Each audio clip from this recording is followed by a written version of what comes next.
Thanks for coming by. This is American Project. Please be sure to like and subscribe. We need a little over 400 to get to the 1,000 mark. I really appreciate it. Let's get started. Well, what have we here?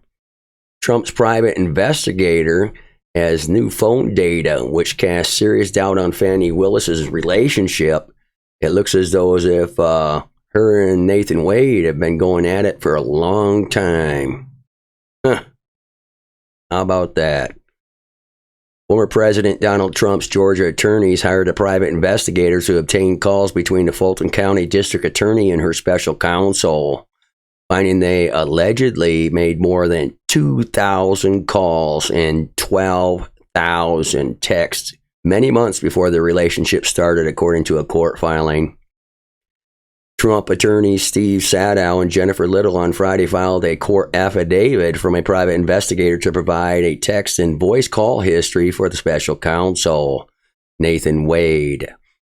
Ms. Willis and Mr. Wade have been accused of engaging in an improper and secretive relationship in which Ms. Willis financially benefited from public funds. Last week, during testimony, the pair acknowledged they had a romantic relationship, asserting that the relationship started after she hired Mr. Wade in the Trump case. Both also denied that Ms. Willis financially benefited from the arrangement.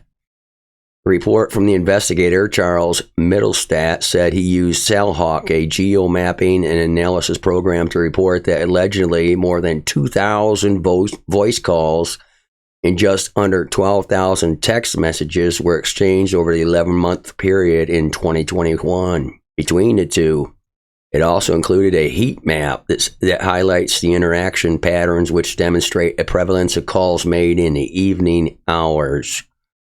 According to the affidavit submitted to the court, it appeared that Mr. Wade and Ms. Willis were communicating frequently before they said their romantic relationship began.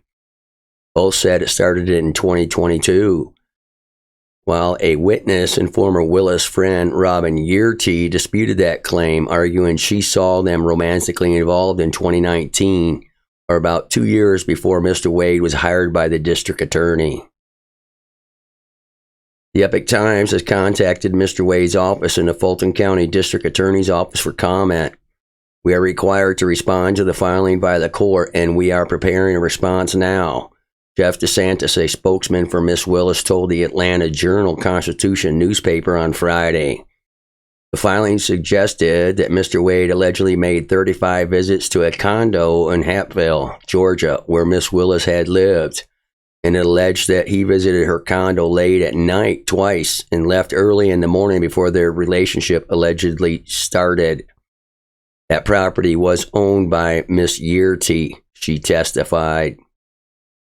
On the witness stand, the Fulton County District Attorney forcefully pushed back against any suggestion that her relationship with Mr. Wade created a conflict of interest and accused a defense attorney of trying to smear her with salacious lies in an effort to discredit the case against President Trump.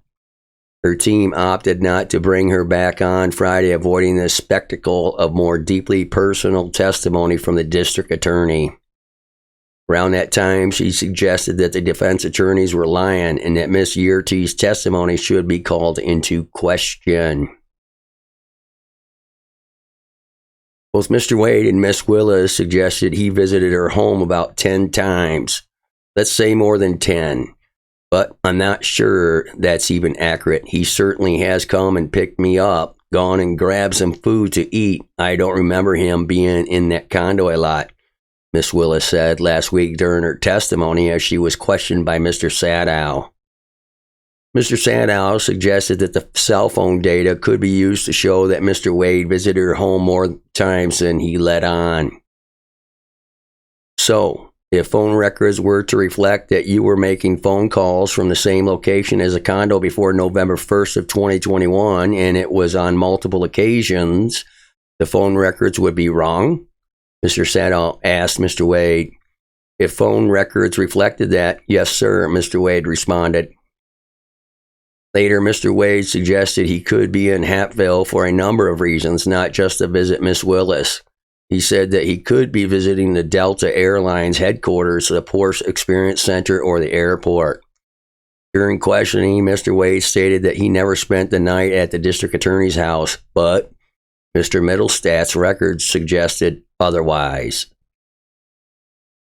On September 11, 2021, or 2 months before they said the relationship started, his phone left the Doraville area and arrived within a geofence located on a Dodgewood address at 10:45 p.m., Mr. Middlestad added, referring to her condo address.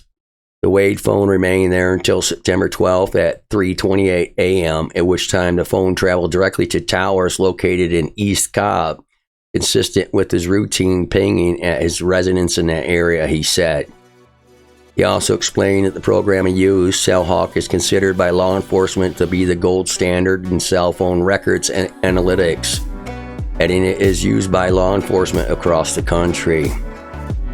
It's now up to Fulton Superior Court Judge Scott McAfee to decide whether to allow the affidavit to be used as evidence. And there you have it. Thanks for coming by. Please be sure to like and subscribe. I really appreciate it. And have a great day. God bless.